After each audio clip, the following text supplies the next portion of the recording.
talk about Mr. Mr. Pastor Keon Henderson, and then I'm going to read the word. So, Pastor Henderson's name just be all he be on it. He be on it. He be telling folk to hush. He be telling people to raise their hands and get out. He be telling people, woman in the scarf, come on down. You, lady in the scarf. I bet this ain't gonna go viral, he said. I can't. This is a reality show. At this point, yeah. That's what. Shout out to Professor Blackmore. Professor Blackmore calls Pastor Keon and Shawnee's church a reality TV show, and the way that it stays on the internet, always going viral for nonsense. Like that's nonsense. She's not the only one speaking about Pastor Keon. She is not the only one. I know about 3 different people that are speaking about Pastor Keon. I ask God to help me choose my words carefully, because I would never want to call someone not a man of God. But these people, look, the people that's talking about him, they calling him not a man of God. They saying he don't know the Bible. All I know is every time I hear his name, it's attached to nonsense. I know he got a nice voice. He done been divorced for irreconcilable differences a lot of times.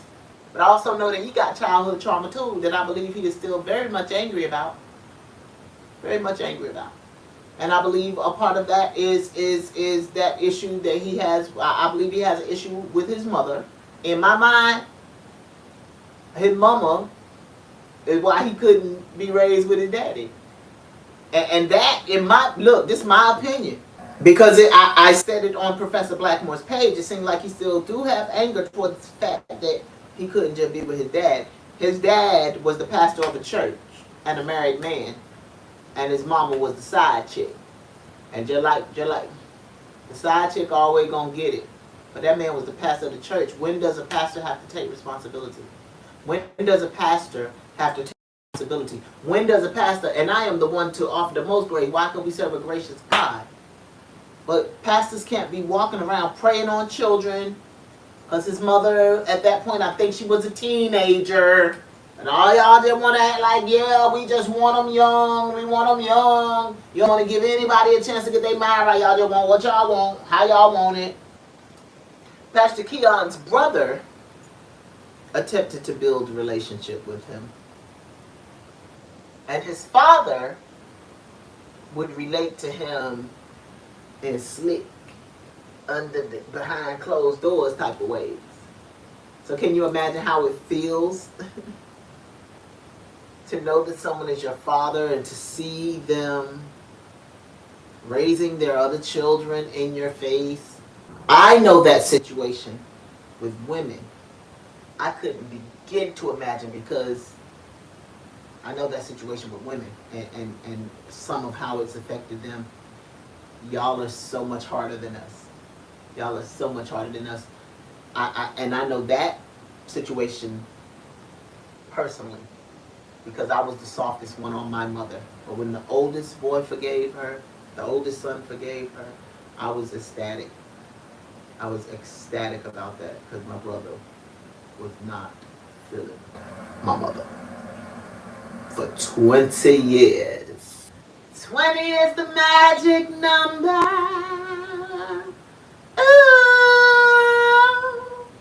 Oh.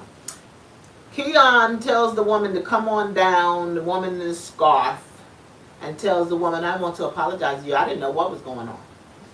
I want to apologize to you. What in the world he done is all I thought about. What in the world he done now? The woman in the scarf was tell her to hush, lady. Now you want to apologize to tell her to hush. You gotta hush.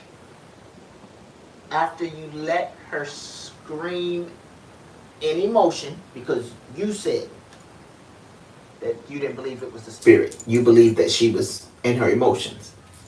And I have talked to somebody and said, I believe that can be the case sometimes. I believe that people do start shouting and screaming and stuff like that in church for attention sometimes. I don't believe all the time, but sometimes, yeah. In my opinion, yeah. Yeah. But even so, you let her do it for I think he said 3 years. It had been going on for 3 years. If I'm wrong about that, please forgive me. You let him do it for 3 years. Then you get into a big service and you decide you're going to hush her. After you have allowed it for 3 years, after you tell the woman to hush publicly, after you go back and forth like she was the wrong one because she had been doing it for so long and you were rationalizing your decision, after you go on Tamron Hall, continuing to rationalize your decision, then you call her down to the altar. I don't know if he talked about it with her and said, hey, you coming to church on Sunday, because you coming to church on Sunday, we're going to call you down to the altar so I can apologize. See, I don't know if any of that went down, but he called her down to the altar and decided he was going to apologize to her and then said, I bet that won't go viral. Shawnee, get your husband. Get your husband and y'all fall to your knees and get in God's face. Because I'm not saying that your husband is not a man of God, but the people around me are saying that your husband is not a man of God. So if y'all are men and women of God, yeah, y'all might want to get in God's face. Humble yourself. That's what I would say. Humble yourself.